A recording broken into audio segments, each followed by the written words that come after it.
We provide you the platform to turn your dreams into reality. Give wings to your aspirations with KR Mangalam University. उत्तर भारत और उत्तर पश्चिमी भारत में प्रचंड गर्मी का दौर शुरू हो चुका है। दिन में तेज झुलसाने वाली धूप और रात में भी गर्मी सोने नहीं दे रही। गर्मी का अभी से ये हाल है। ऐसे में 25 मई यानी रविवार से नौतपा लगने वाला है। नौतपा में गर्मी से क्या हाल होता है ये पिछले साल आप देख ही चुके हैं। दिल्ली एनसीआर भट्टी की तरह हो गया था और दिल्ली के मंगेशपुर में पारा सारी हदें पार करता हुआ 52.3 डिग्री सेल्सियस तक पहुंच गया था। हालांकि दक्षिण और दक्षिण पश्चिमी भारत के कुछ हिस्सों में लगातार प्री मानसून बारिश हो रही है।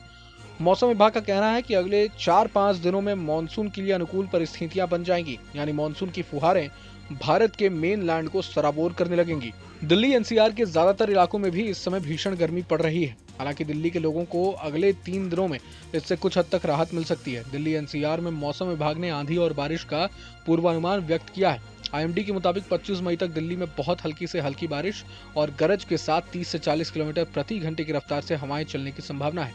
कुछ मौकों पर हवा की गति 50 से 60 किलोमीटर प्रति घंटे तक भी पहुंच सकती है, जिसके साथ धूल भरी आंधी भी आ सकती है। राहत की बात यह है कि अगले 7 दिनों तक लू चलने की कोई संभावना नहीं है। यूपी में मौसम का मिजाज बदलने की संभावनाएं जताई गई हैं। प्रदेश में 25 मई तक बारिश के साथ ही झोंकेदार हवा चलने की संभावना जताई गई है। मौसम विभाग की माने तो आने वाले दिनों में प्रदेश में मौसम बदलने से अधिकतम तापमान में भी गिरावट दर्ज की जा सकती है। फिलहाल प्रदेश में गर्मी का सिलसिला जारी है। राजधानी लखनऊ समेत अधिकतर जिलों में भीषण गर्मी हो रही है। रात में हवा चलने से मौसम सुहाना हो रहा है। इसी क्रम में पश्चिमी और पूर्वी हिस्से में कहीं कहीं पर बारिश और गरज चमक के साथ बौछारें पड़ सकती हैं। साथ ही इस दौरान दोनों हिस्सों में कहीं कहीं पर बादल गरजने और बिजली चमकने के साथ ही 40 से 50 किलोमीटर प्रति घंटा की रफ्तार से हवा चल सकती है। बिहार में मौसम बदल गया है। पूर्वा हवा का असर बढ़ गया है और गर्म पछुआ हवा कम हो गई है। इस वजह से कई जिलों में बारिश हुई। मौसम विभाग ने कुछ जिलों में भारी बारिश की चेतावनी दी है। पटना में उमस भरी गर्मी रहेगी, लेकिन तापमान में ज्यादा बदलाव नहीं होगा।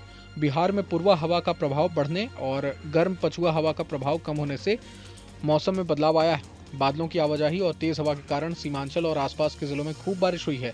मौसम विभाग ने सुपौल, अररिया, किशनगंज और पूर्वी चंपारण में भारी बारिश की चेतावनी दी है। इन जगहों पर 40 से 50 किलोमीटर प्रति घंटे की रफ्तार से हवा चलने की संभावना है। पटना में उमस भरी गर्मी रहेगी और हल्की बारिश हो सकती है। तापमान में ज्यादा बदलाव की उम्मीद नहीं है। तो राजस्थान के कुछ इलाकों में जारी रहेगी लू। राजस्थान के ज्यादातर इलाकों में जहां भीषण गर्मी पड़ रही है। आलम यह है कि पिलानी और चूरू में पारा 46 डिग्री से भी ऊपर पहुंच गया है। पिलानी में 46.4 डिग्री सेल्सियस तापमान पहुंच गया है, तो वहीं चूरू में 46 डिग्री सेल्सियस पहुंच गया है। उदयपुर और अजमेर संभाग में कहीं कहीं बारिश का दौर जारी है। मौसम विभाग के मुताबिक बीकानेर, जोधपुर संभाग और शेखावटी इलाके में भीषण गर्मी का दौर अभी जारी रहेगा।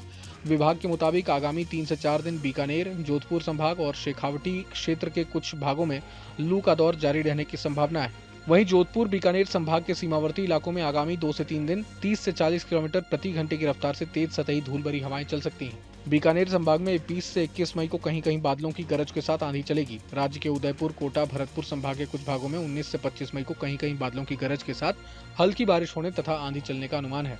अगले 4 से 5 दिनों में केरल पहुंचेगा मानसून। दक्षिण पश्चिम मानसून के अगले 4 से 5 दिनों में केरल पहुंचने की संभावना है, जो मानसून के आने की 1 जून की सामान्य तिथि से पहले है। मौसम विभाग ने पहले पूर्वानुमान जताया था कि मानसून 27 मई तक केरल में दस्तक देगा।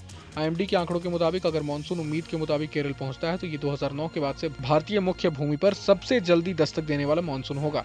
2009 में मानसून 23 मई को आया था। आमतौर पर दक्षिण पश्चिम मानसून 1 जून तक केरल पहुंचता है और 8 जुलाई तक पूरे देश में छा जाता है। ये 17 सितंबर के आसपास उत्तर पश्चिम भारत से लौटना शुरू हो जाता है और 15 अक्टूबर तक पूरी तरह से वापस चला जाता है। बहरहाल पूरे मसले को लेकर आप क्या कुछ सोचते हैं हमें कमेंट बॉक्स में जरूर बताएं। अगर आपको ये वीडियो पसंद आए तो लाइक करें और चैनल को सब्सक्राइब करें।